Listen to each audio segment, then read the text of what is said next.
शांति। आज की तारीख है 1/1/18 और आज का क्लास का विषय है बधाई और विदाई। मीठे मीठे बाप दादा कहते हैं, मीठे बच्चे, ये है समाप्ति का वर्ष, श्रेष्ठ वर्ष और सर्व को जगाने का वर्ष, जो हम सभी बच्चों ने बाप दादा के मुख से सुना। तो हम आज इसी बात पर सोचेंगे और साथ साथ जो बाप दादा ने होमवर्क दिया पास शब्द के साथ, उस पर भी थोड़ा सोचेंगे। बाबा से पूछा गया इस वर्ष को क्या नाम दिया जाए। बाबा ने तुरंत कहा समाप्ति।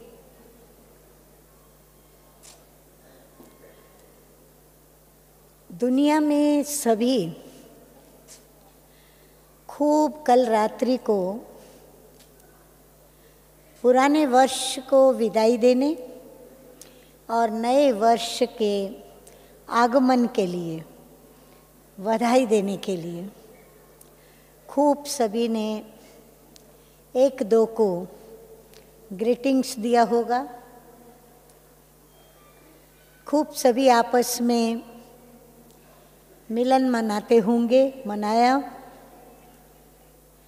खूब सभी ने गीत गाए होंगे और गीत के ऊपर नए वर्ष के लिए खूब नाच करके झूमे भी होंगे। कईयों ने नशा भी किया होगा और उस नशे के साथ नाच कर, झूम कर, गा कर, विविध कार्यक्रमों का आयोजन करके और जो परंपरा से रस्म चली आई है, उस रस्म को रात्रि को सभी ने विशेष 12 बजे से लेकर के जितना जो कर सके करते गए हो। परंतु हम इस बात पर सोचें कि हमारी रस्में अलग हैं, हमारी आने वाली नई दुनिया, उसकी रस्में भी अलग होंगी। और जो पुरानी दुनिया ने नए वर्ष को मनाने की और पुराने वर्ष को विदाई देने की जो रस्म निभाई, उसमें कहाँ तक व्यवहारिकता थी, कहाँ तक वो व्यवहारिकता यानी प्रैक्टिकल, कहाँ तक वह सत्य था। जो भी मनाया गया सब एक रस्म थी, कोरी रस्म, बिना भावनाओं की और औपचारिकता कि नया वर्ष आया है तो हर वर्ष की तरह हमें उसको विदाई देनी है और नए वर्ष को मनाना है। हाँ, हो सकता है कि कोई ने नए वर्ष के लिए कोई नया संकल्प भी लिया होगा, परंतु उस नए संकल्प को लेने के पश्चात, जैसे हम सभी जानते हैं कि प्रीत करना सहज है। सहज इसलिए कहा जाता है कि प्रीत कभी की नहीं जाती, वो हो जाती है। और जो चीज़ नेचुरल होती है वो सहज होती है, वो सरल होती है। तो दुनिया ने जो वर्ष मनाया वो औपचारिक बन करके रह गया या रह जाता है, क्योंकि वो एक कोरी रस्म निभाते हैं। लेकिन हम बच्चों से जिन रस्मों की शुरुआत होती है, जिस रस्मों की शुरुआत करके हम बच्चे खुशी में नाचते हैं, गाते हैं और बाबा की याद में बाबा को शुक्रिया करते हुए अपनी रस्म को हम निभाते हैं। हम सिर्फ बाबा से प्रीत नहीं करते, हम जो भी मनाते हैं, चाहे त्योहार मनाते हैं, चाहे हम अपना अलौकिक जन्मदिन मनाते हैं, चाहे लौकिक जन्मदिन भी मनाते हैं, हम जो कुछ भी करते हैं उसमें ज्ञान की बातें समाई हुई होती है, समझदारी समाई हुई होती है और उस समझदारी के साथ साथ कई गुह्य राज भी उसके अंदर सम्मिलित होते हैं। तो हमारे मनाने में और उनके मनाने में रात और दिन का फर्क होता है।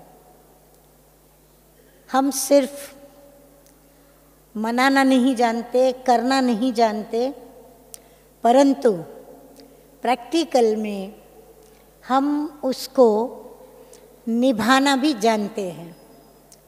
क्योंकि हमें सिखलाने वाला कौन है, हमें पढ़ाने वाला कौन, हमें योग सिखलाने वाला कौन। बस यह स्मृति ही नशे के लिए काफ़ी है। अब जितना जितना हम अपने प्यारे प्यारे मीठे मीठे परमपिता परमात्मा शिव बाबा ने ब्रह्मा बाबा के द्वारा जो भी हमें पढ़ाया है, सिखाया है, ज्ञान के गुह्य राजों को समझाया है, यहाँ तक कि सच्ची प्रीत करना भी सिखलाया, सच्चा सर्व से रूहानी स्नेह करना भी सिखलाया। तो हम बच्चे जानते हैं कि मनाना क्या होता है, किस प्रकार होता है और उस मनाने से फायदे क्या होते हैं। अब इस बात पर सोचें हम कि हम भी नए वर्ष के लिए नया संकल्प लेते हैं, बाप दादा से पूछते हैं कि हम इस वर्ष क्या करें, यानी पुरुषार्थ क्या करें, सेवा क्या करें, या जो भी हमें श्रेष्ठ कर्म करने हैं वो हम क्या करें, या हमें जो जगाने का कार्य है वो हम क्या करें, या नई दुनिया के लिए हमारे कदमों को हम और तेज कदम करने के लिए क्या करें। तो बाबा ने हम बच्चों को ये बताया, परंतु ये बताने से पूर्व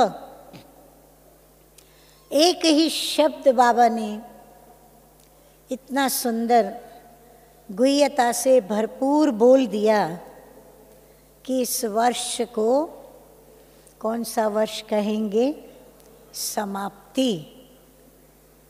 वैसे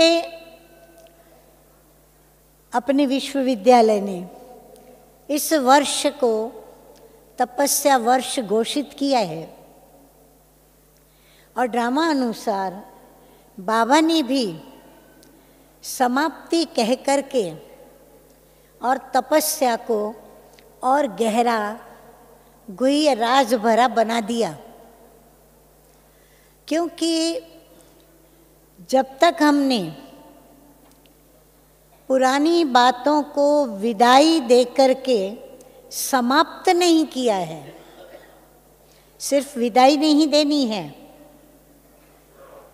हम तो कई बार विदाई दे चुके हैं, कई बातों के हम विदाई दे चुके हैं और कई प्रकार के मनसा वाचा कर्मणा और जन सेवा के लिए हम संकल्प कर चुके हैं, शुभ भावनाएं रख चुके हैं, शुभ कामनाएं कर चुके हैं और कई प्रकार की छोटी बड़ी प्रतिज्ञाएं हम नए वर्ष में स्वयं के साथ भी कर चुके हैं और बाबा के साथ भी कर चुके हैं। आप सभी ने भी आज अमृत वेले मैंने देखा कई रात्रि को 12 बजे तपस्या धाम में जाकर के और बाप दादा को जाकर के नए वर्ष की बधाई दी और स्वयं में एक संकल्प अवश्य लिया होगा कि हम इस वर्ष ये करेंगे और ये छोड़ेंगे।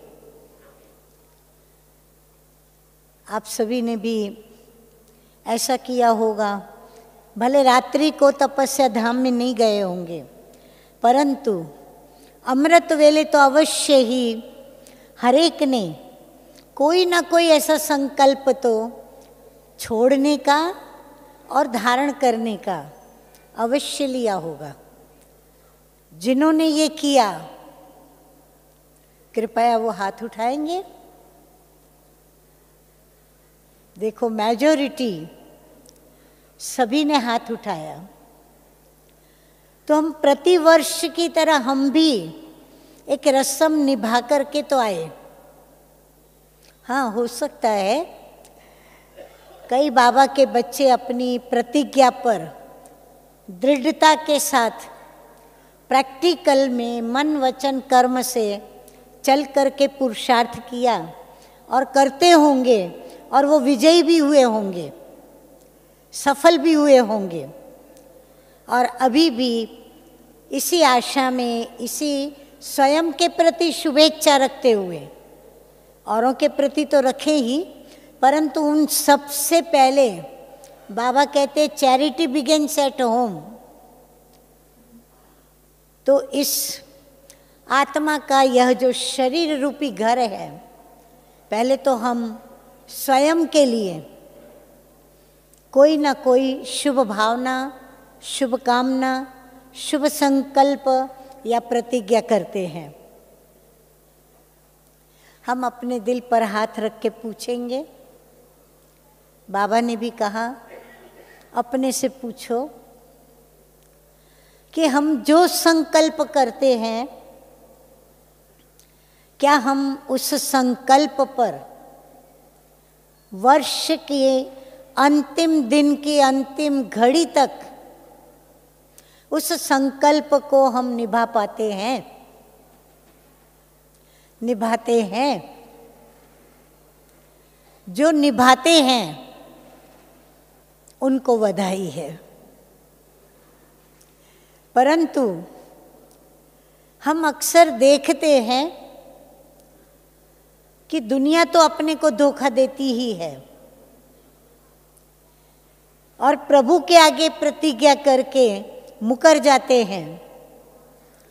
ठीक वैसे ही हम बच्चों के अंदर भी मेजॉरिटी यही बात होती है कि हम संकल्प तो गुजराती में कहते हैं आरंभे शुरा। जब कोई बात नई शुरू करनी होती है तभी हम शूरवीर बन करके संकल्प भी करते, दृढ़ता भी लाते और अपने अंदर इतना हिम्मत विश्वास रखते कि हम यह करके ही छोड़ेंगे। लेकिन जो स्वयं को नहीं पहचानते वो विजयी कैसे हो सकते हैं? कैसे स्वयं को नहीं पहचानते?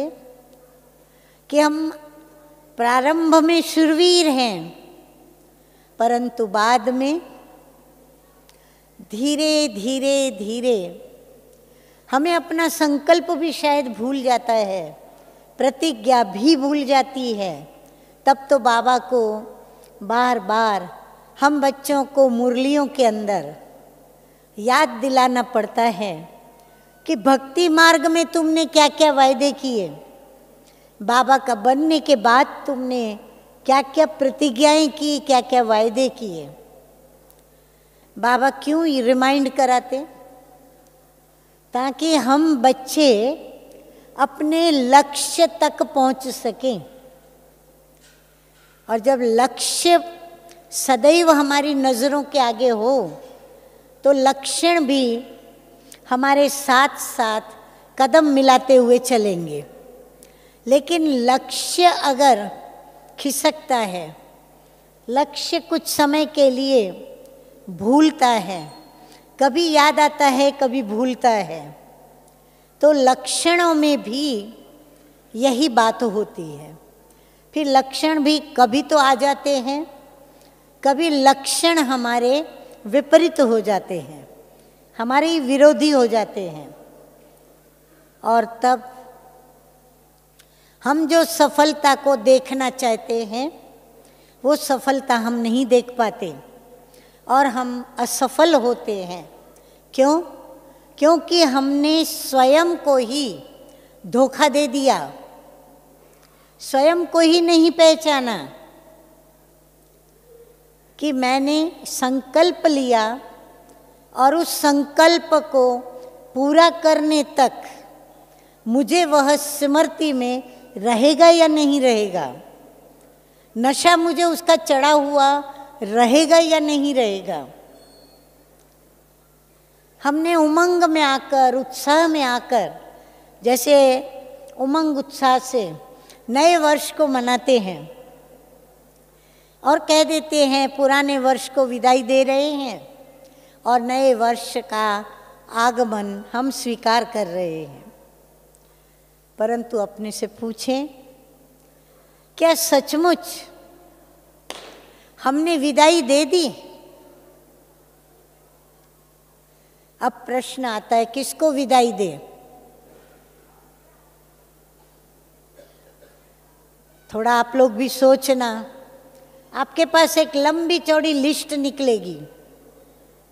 हमें अपने स्वभाव के अंदर अनेक ऐसी बातें हैं जो न चाहते भी बार बार हमारे पास वो आ जाती हैं। हमारे संस्कारों में भी कई बातें ऐसी हैं जो न चाहते भी वो बार बार हमारे ऊपर हमला बुलाती हैं, हमारे से युद्ध करने आ जाती हैं, हमें पराजित करती हैं। ठीक उसी प्रकार हमारी चलन चेहरा, हमारी एक्टिविटी जो भी होती है वह भी हम देखें तो बार बार हमें उस चलन के ऊपर ध्यान रखने के बावजूद, मीठे मीठे बाप दादा के इशारे मिलने के बावजूद, मीठे मीठे बाप दादा के महावाक्यों को सुनने के बावजूद, प्रतिज्ञाएं लिखवाने के बावजूद, निमित्त टीचर्स बहनों के द्वारा मुरलियों को पढ़ करके या क्लासेस करा करके ध्यान खिंचवाने के बावजूद भी हम उसमें पराजित रहते हैं, हमारी विजय नहीं होती। मैं बहुत बड़े बड़े पुरुषार्थ की बातें नहीं करूंगी कि तपस्या वर्ष है तो हमको 8 घंटा योग करना चाहिए, हमको एकांत में जाकर, हाँ ये सब करना है, परंतु हम सोचे 8 घंटा और हम कर भी ना पाए 1 घंटा, इससे तो अच्छा ये है कि हम उतना ही सोचें जितना हम प्रैक्टिकल अभी तक सारे दिन में करते आते हैं। तो हम अपना वर्ष का चार्ट देखें कि क्या सारे वर्ष में मैंने कभी 8 घंटा योग किया है और कितना परसेंटेज किया। अगर पासिंग परसेंटेज भी मैंने 8 घंटा तो क्या 7, 6, 5, 4 घंटा भी नहीं किया, और यदि किया तो गिनती के यादगार दिन पर ही हुआ, उसकी यादगारें मेरे पास बनी, उतना ही किया।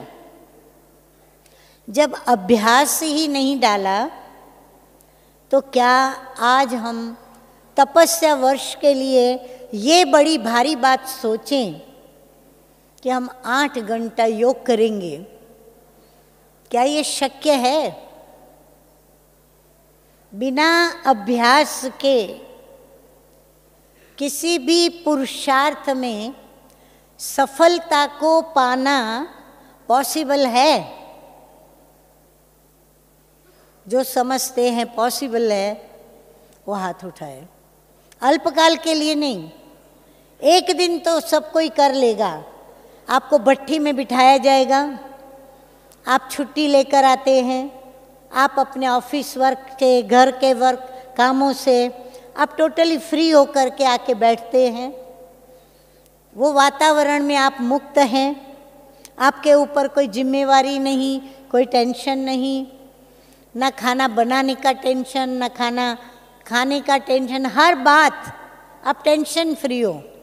और तब आपको अनेक साथ सहारा मिलता है, साधनों का सहारा मिलता है। आपको योग में बैठते हो, आपको कमेंट्री का सहारा मिलता है, आपको वातावरण का सहारा मिलता है, आपको संगठन का सहारा मिलता है, आपको एक साथियों का सहारा मिलता है। तो ये सब उस दिन के लिए करना बड़ा सहज हो जाता है। परंतु क्या ये 8 घंटे की तपस्या की जर्नी, याद की यात्रा की, रोज शक्य है? जो समझते हैं शक्य है वो हाथ उठाए। कोई नहीं, क्योंकि हम बहुत प्रैक्टिकल बच्चे हैं। बाबा ने हमें प्रैक्टिकल ज्ञान दिया है, प्रैक्टिकल लाइफ के लिए। हम सच्चे बाप के सच्चे बच्चे हैं। यहाँ जितने भी बच्चे बैठे सभी ने सच बोला, और यही कारण है कि बाप दादा हम सभी बच्चों पर सदा राजी रहता है। क्योंकि बाबा क्या कहते हैं? सच्चे, अधूरा पूरा करो आप,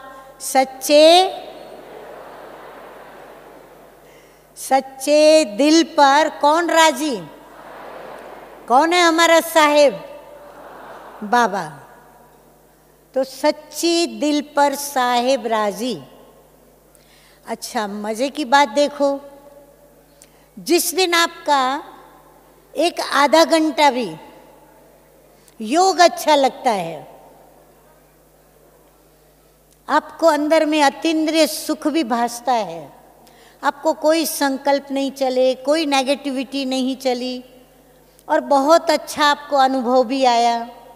ऐसे लगा जैसे आप बाप दादा के संग हैं, साथ हैं, बाप दादा से बातें कर रहे हैं, आप वतन में हैं, बाबा आपके सन्मुख है। उस दिन आपको कितनी खुशी होती है? इतनी खुशी होती है कि खुशी में आकर के कई तो खगियां मारते हैं, खुशी से आकर के समाचार भी सुनाते हैं, और उस समय ऐसा लगता है उनको देखकर, और वो खुद भी समझते हैं कि बस जो चाहिए था वो सब मिल गया। जैसे खुशी जैसी खुराक नहीं, तो वो जो कहावत है उसका प्रैक्टिकल अनुभव एक आधा घंटे के अंदर हो जाता है। आधा घंटा तो छोड़ो, लेकिन जब अव्यक्त बाप दादा आते हैं, अभी रस्म बदली है समय के अनुरूप, लेकिन जब हम बाप दादा से शुरू में तो सभी पर्सनल मिलते थे, पर्सनल बातें होती थी, पर्सनल वरदान मिलता था, फिर धीरे धीरे परिवार मिलने लगा, फिर धीरे धीरे सेवा केंद्र पर आने वाले कुमार कुमारी, युगल, अधर कुमार, अधर कुमारी, ऐसे ग्रुप में मिलने लगे, फिर एक सेंटर मिलने लगा, फिर धीरे धीरे सब जोन मिलने लगा, फिर जोन मिलने लगा, फिर उसके पश्चात क्या समय ने दिखाया, पूरा जोन उठे, और अब की बार तो सभी उठे, सभी को एक साथ बाबा ने दृष्टि दी। तो समय का परिवर्तन हम सभी देख रहे हैं, और स्वयं का भी परिवर्तन हम देख रहे हैं। अपने दिल पे हाथ रखकर अपने परिवर्तन के विषय में अपनी जर्नी देखना, अपनी यात्रा का पिक्चर देखना। जो खुशी आपको 15-20 वर्ष पहले थी, जो नशा आपको 15-20 वर्ष पहले था, जो सेवा आप उछल उछल करके 15-20 वर्ष पहले करते थे, जो आपको परिवार के प्रति यानी ईश्वरीय परिवार के प्रति जो एक रूहानी स्नेह छलकता था, ये जो भी बातें हमारे ईश्वरीय परिवार से संबंधित, बाबा से संबंधित जितनी भी बातें हैं, क्या वो वैसी की वैसी है?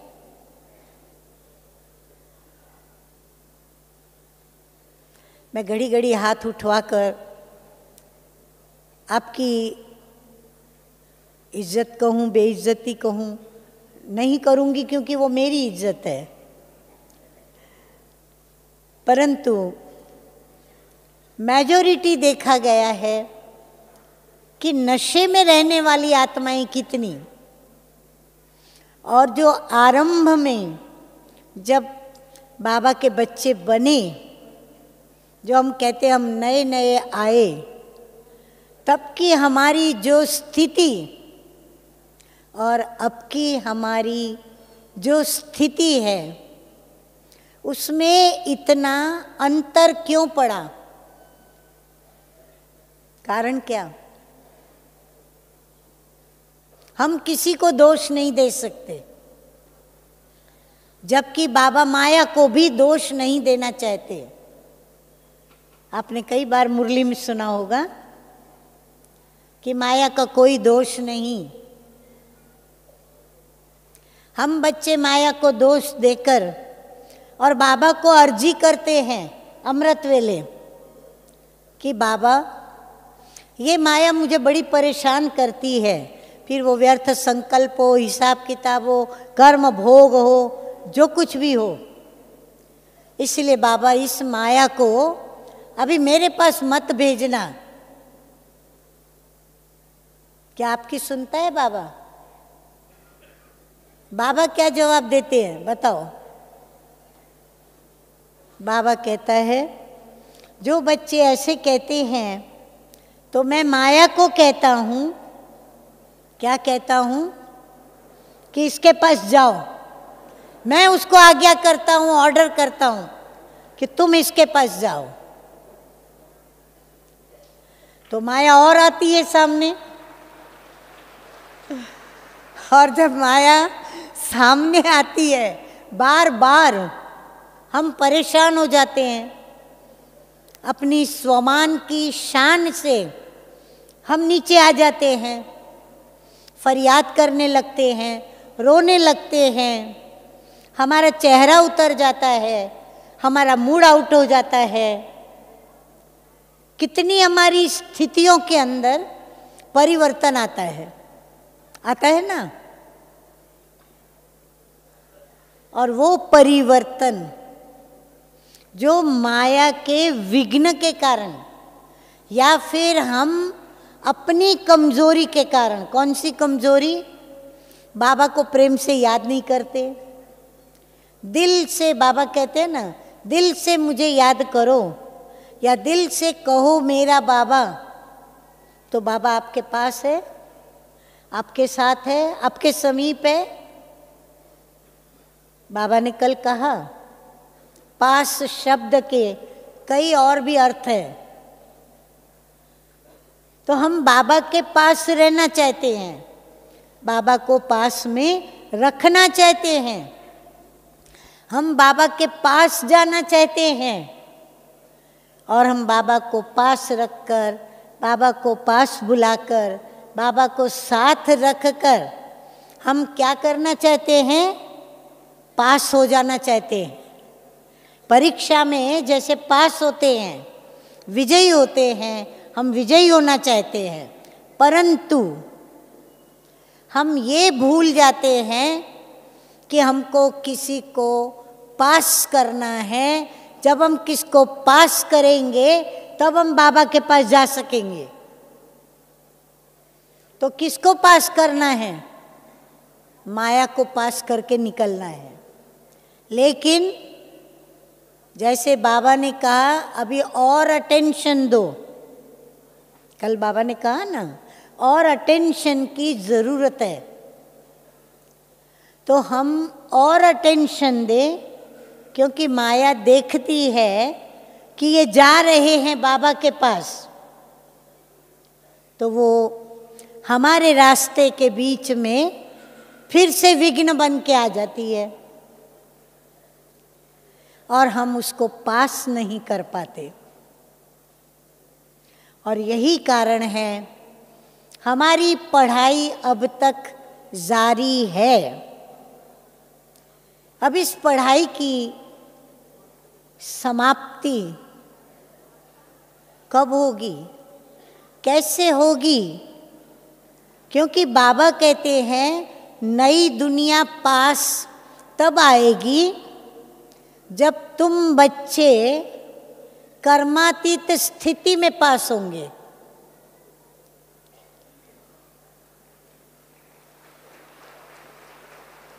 तो कर्मातीत स्थिति हमारी कब बनेगी? बाबा कहते हैं अशरीरी भव। जितना हम अशरीरी रहेंगे, उस स्थिति में रहेंगे, उतना हम बाबा के समीप आएंगे।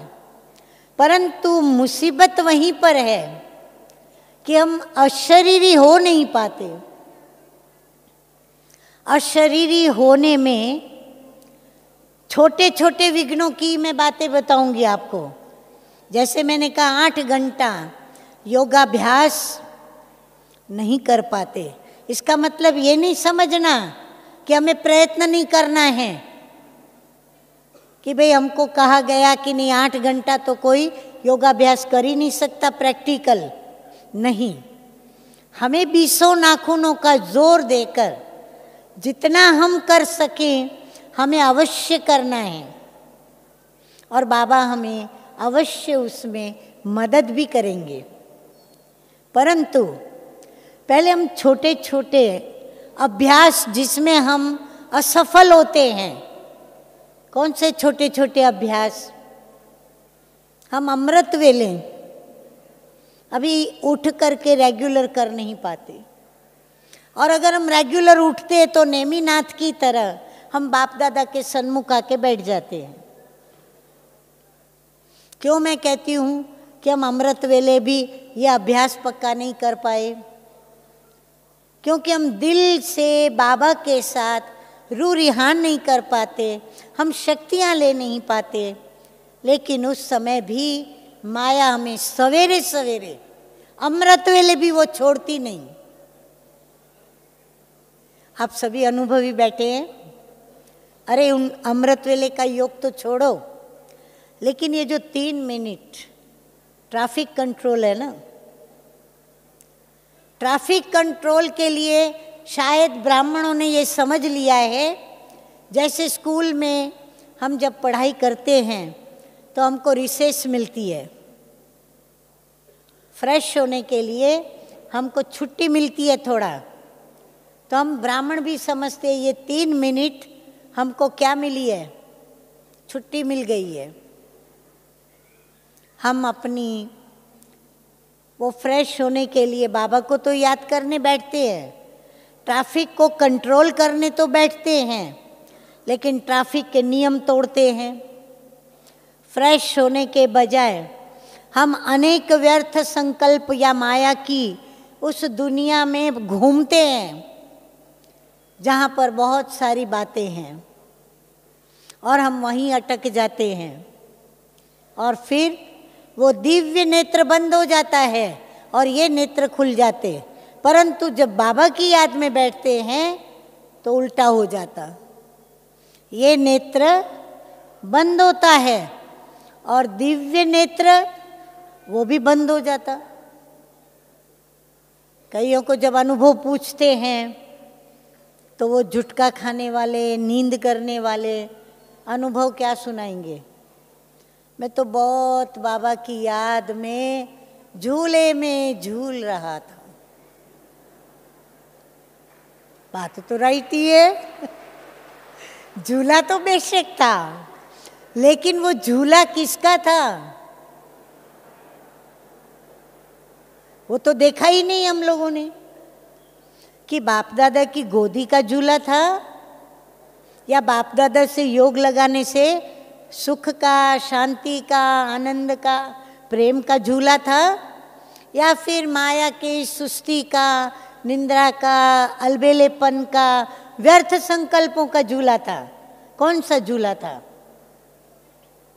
तो इसीलिए हम ये जो छोटी छोटी हमारी दिनचर्या की बातें हैं, अमृत वेले से लेकर के रात्रि के सोने तक अपनी दिनचर्या खुद लिखें, और उस दिनचर्या के अंदर पहले हम उसका अभ्यास करें। कितना दिन अभ्यास आपको चाहिए करने को, हर एक की अपनी अपनी कैपेसिटी है। 15 दिन चाहिए, 1 मास चाहिए, परंतु हम डट करके पहले अपनी उस दिनचर्या पर हम चले।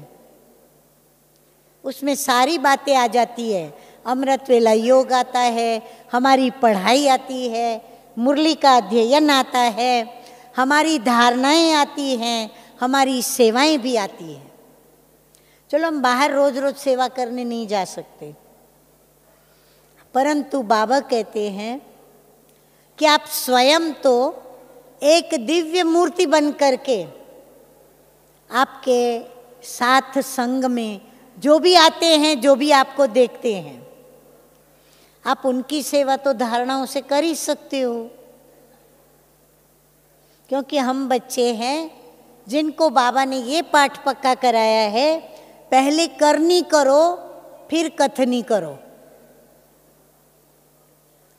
पर अभी क्या हो गया है, कथनी हो गई है, कथनी अच्छी तरह हो रही है, लेकिन करनी में क्या होता है,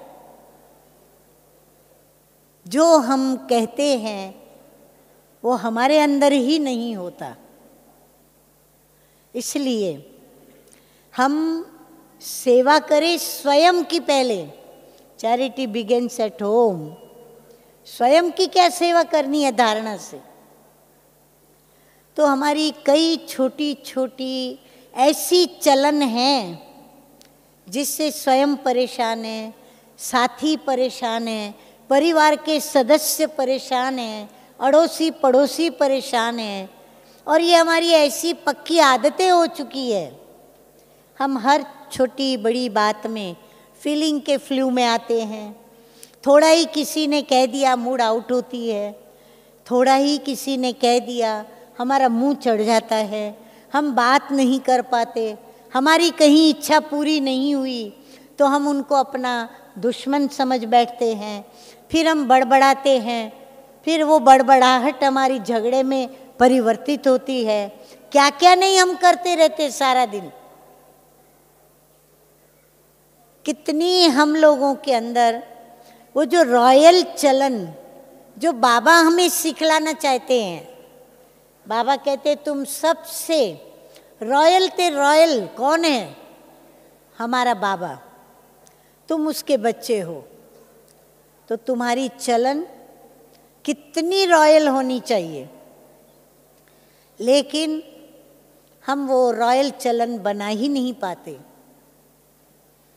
इसलिए बाबा ने हमें लक्ष्य भी बहुत ऊंचा दिया कि लक्ष्मी नारायण को देखो, वो कैसे बोलते हैं, कैसे हंसते हैं, कैसे चलते हैं।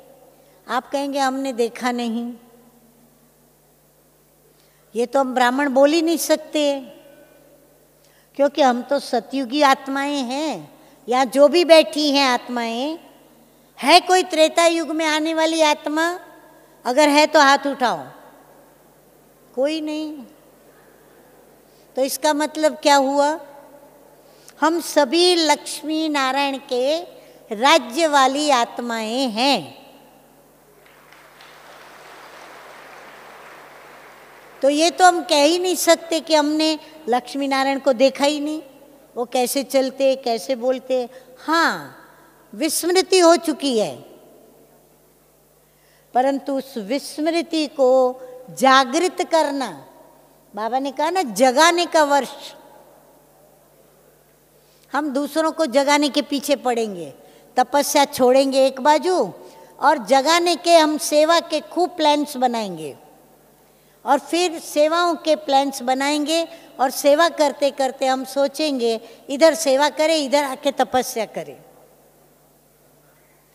अभी आप सोचिए, आप इतना अपने को व्यस्त कर लेते हो, जो मन वचन कर्म से थक जाते हो, और फिर आप कहोगे मैं बैठूं अमृत वेले योग करूं, तपस्या वर्ष है, 4 बजे तो योग करते परंतु 3 बजे करूं, तभी कहा जाए तपस्या।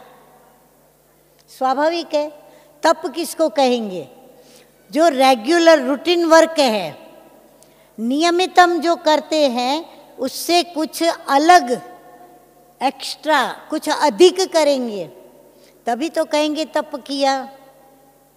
और वही तप आपकी पत रखेगा। तप को उल्टा करो, तप शब्द का उल्टा पत। पत रखना माना हमारी इज्जत रखना, हमें सम्मानित करना, हमें स्वमान में रखना, हमें मान के पात्र बनाना, ये हमारी पत है। परंतु हम क्या करते हैं?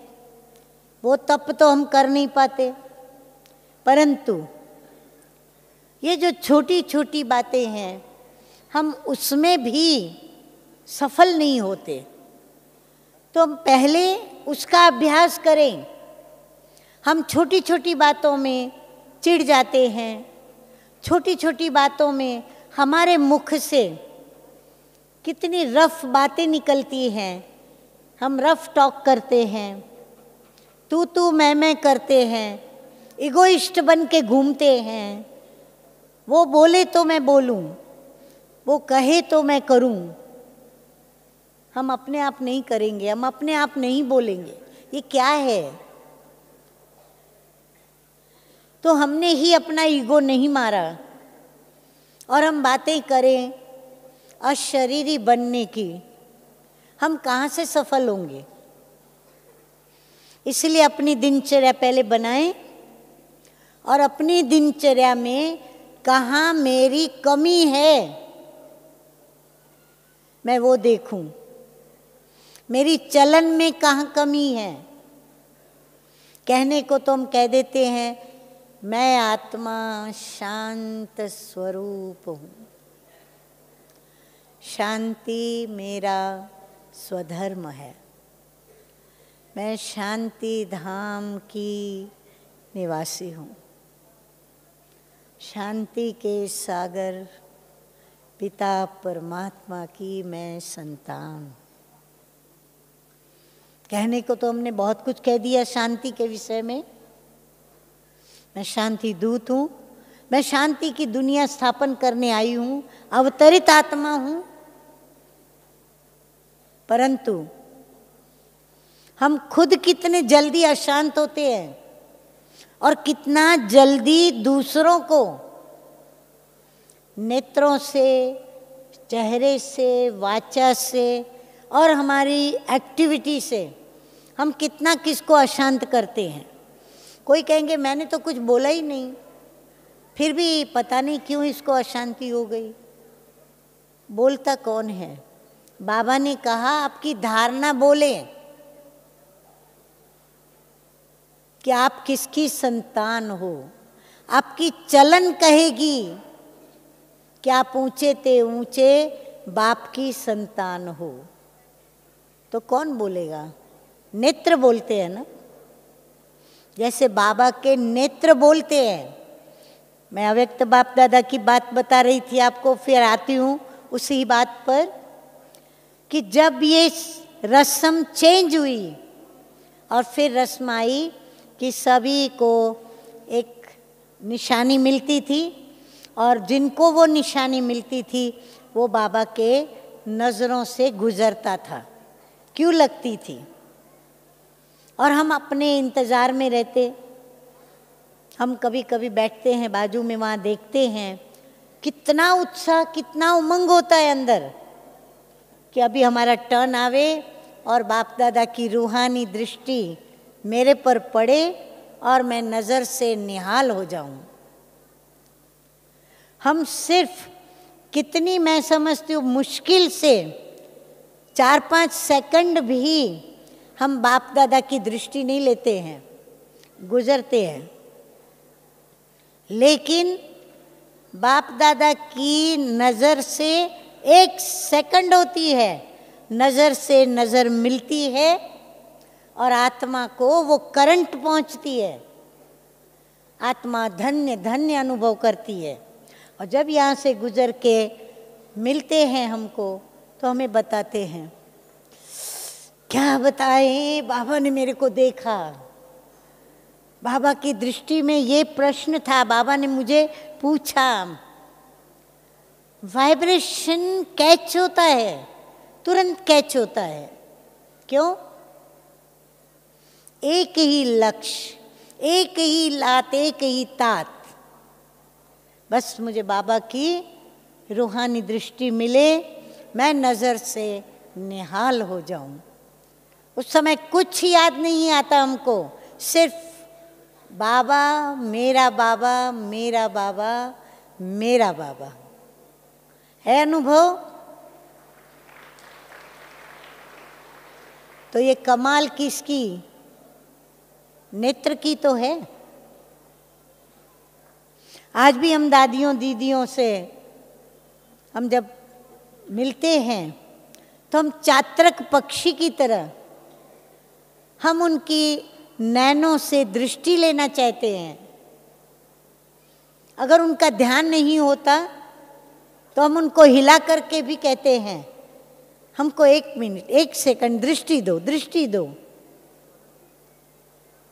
जैसे हम अर्जी करने पर आ जाते हैं, जैसे हम बहुत प्यासे हैं, तरसते हैं, जैसे स्नेही स्नेही को पाने के लिए तरसता है, प्यासा है, तो हमारी प्यास हमारे नैनों से उनको पहुंचती है और हमारी प्यास को वो बुझाते हैं नैनों से दृष्टि देकर। तो ये दृष्टि, ऐसे दिव्य नेत्र, ऐसा साक्षात्कार कराने वाले नेत्र क्या हम अपने नहीं बना सकते? जब दादियों ने बाप समान अपने नेत्र बनाए, कैसे बनाए? रूहानी स्मृति में रहकर, अशरीरी अवस्था बनाकर, अशरीरी स्थिति में हर एक को देखकर, एक बाप के सभी बच्चे निर्भेद, निष्पक्ष, वो दृष्टि अपना समझकर, अपनेपन की भाषणा देते हुए, बाबा दे रहा है, मैं निमित्त हूँ। ये सारी धारणाएं अंदर उनके बनी हुई है, अभ्यास है, अभ्यास किया है, एक बार नहीं, वो करते ही रहते हैं। आज भी करते रहते हैं, और तब हमें उनकी दृष्टि से ये सुकून मिलता है। तो मेरे प्रिय भाइयों बहनों, क्या हम हमारे ऐसे नेत्र नहीं बना सकते? जो समझते हम नहीं बना सकते वो हाथ उठाए।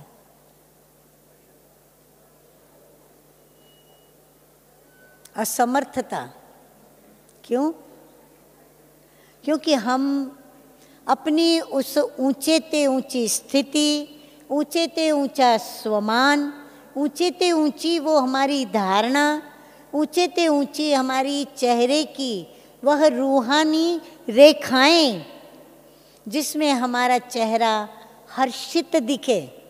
हर्षित का मतलब ये नहीं वो जो स्माइलिंग फेस का चेहरा दिखाते हैं कि ऐसा दांत दिखावे या जो होठों की जो रेखाएं हैं वो फैल जावे, नहीं।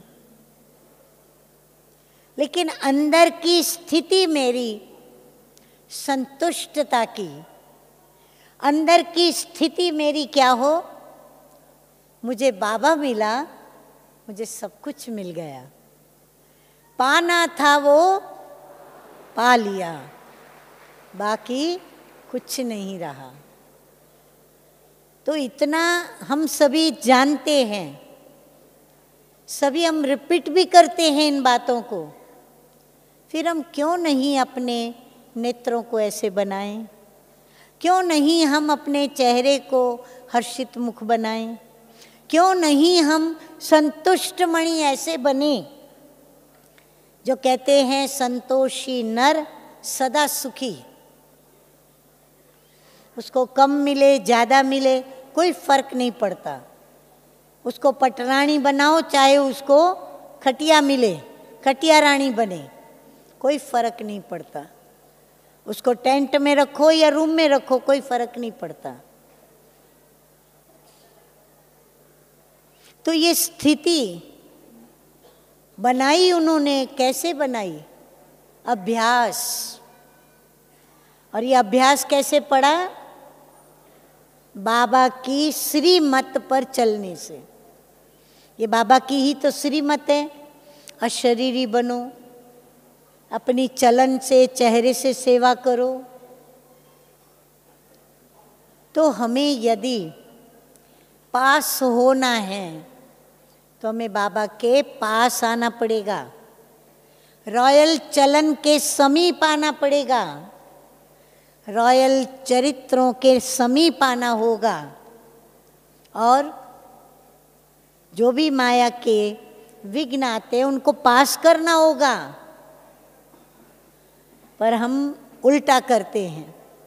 जैसे गीता में भगवान उवाच, हे अर्जुन, मैं जप तप दान तीर्थ यज्ञ हवन होम मैं किसी से नहीं मिलता हूँ। मेरा परिचय मेरे द्वारा ही प्राप्त होता है। और हम सभी ने भक्ति मार्ग में क्या किया?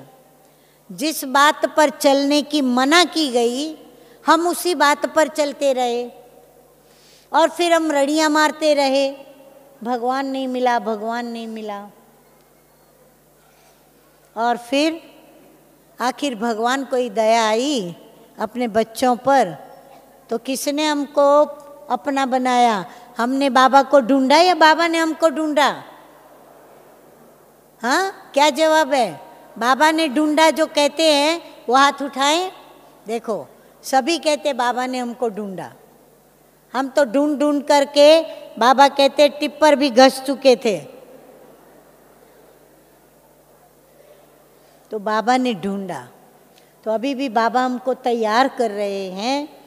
तो मुरली को बार बार पढ़ो, विचार सागर मंथन करो, आपस में भी यही बातें करें।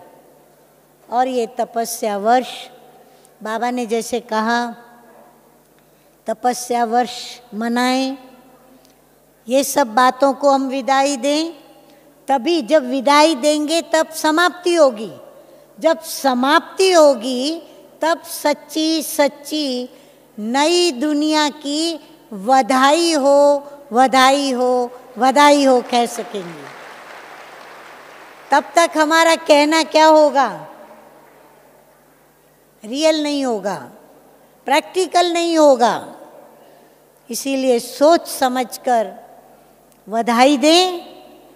ऐसी बधाई बोलने के लिए खूब अंदर में धारणाओं का वो जोश भरें, वो प्रैक्टिकल धारणा भरें कि हमने विदाई दे दी और हमने समाप्त किया है, तो समाप्ति वर्ष मनाओ।